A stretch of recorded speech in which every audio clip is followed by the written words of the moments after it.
Victor Frankenstein was born in a peaceful corner of Geneva to loving parents who doted on him and his two younger brothers. From his earliest days, he displayed a restless curiosity that set him apart from the laughing playmates of his youth, and when the cruel hand of fate carried his beloved mother away, he found himself drawn even deeper into the secrets of life and death. So that when he arrived at the University of Ingolstadt, his mind bristled with a fierce determination to pierce the veil of nature itself.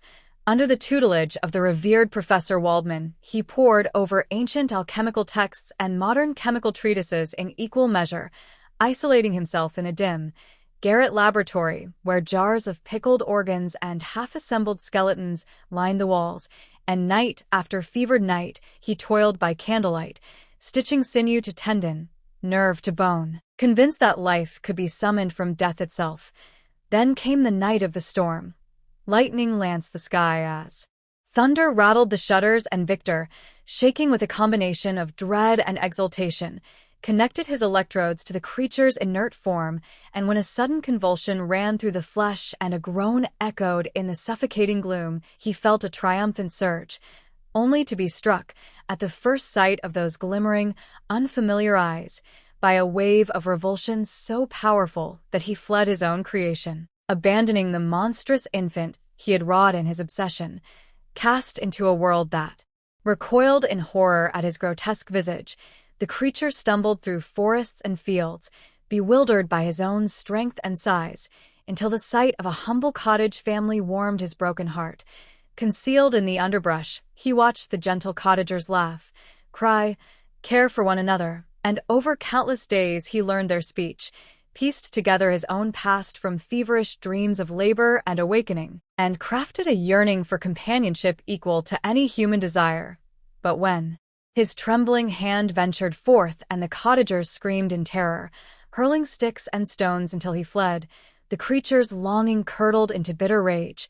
He sought out Victor and confronted him on a jagged alpine glacier, demanding a companion worthy of his intellect and grief, and though Victor, shaken by the creature's eloquence and monstrous promise of retribution, reluctantly agreed, his conscience rebelled. Mid-assembly of a female partner, he saw not salvation, but the prospect of two abominations multiplying misery, and in a paroxysm of dread he slew the half-formed creature, hurling its still warm limbs to the floor and swearing to destroy his work entirely. The creature, furious beyond measure, vanished into the night with a vow echoing in Victor's ears, "I will be with you on your wedding night." And the hammer blows of vengeance soon rang out in Victor's life. First, the innocent body of his younger brother William was discovered lifeless in the woods. Then the gentle Justine Moritz, accused of the murder, stood condemned at trial while Victor, paralyzed by shame and fear, kept silent as her life was extinguished. Guilt and horror turned him gray before his time. Yet in a desperate bid to reclaim some sense of peace, he traveled to England accompanied by his steadfast friend Henry Clerval, whose kindness revived Victor's spirit until one dreadful dawn laid Henry's mangled corpse upon a desolate shore, and Victor knew without doubt that his creation had struck again.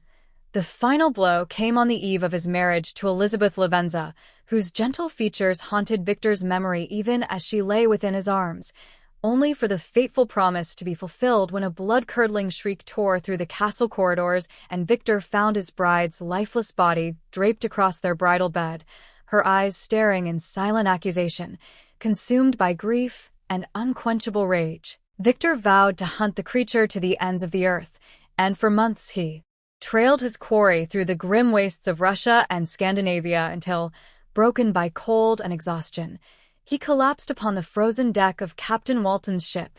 There, on the verge of death, he entrusted his tragic chronicle to the astonished sailor, warning him against the same hubristic pursuit of forbidden knowledge, and with his final breath he whispered that he had learned too late the cost of playing God. But his story was not finished, for the creature itself appeared amid the drifting ice, its posture curbed by sorrow rather than triumph, its once fierce gaze now heavy with remorse, and, addressing Walton with words born of anguish, it confessed that it had loved its maker even as it had loathed him, that its existence had become a burden no vengeance could lighten, and that now, deprived of hope and companionship. It would journey off alone into the darkness beyond human reach and extinguish the last spark of its tortured life.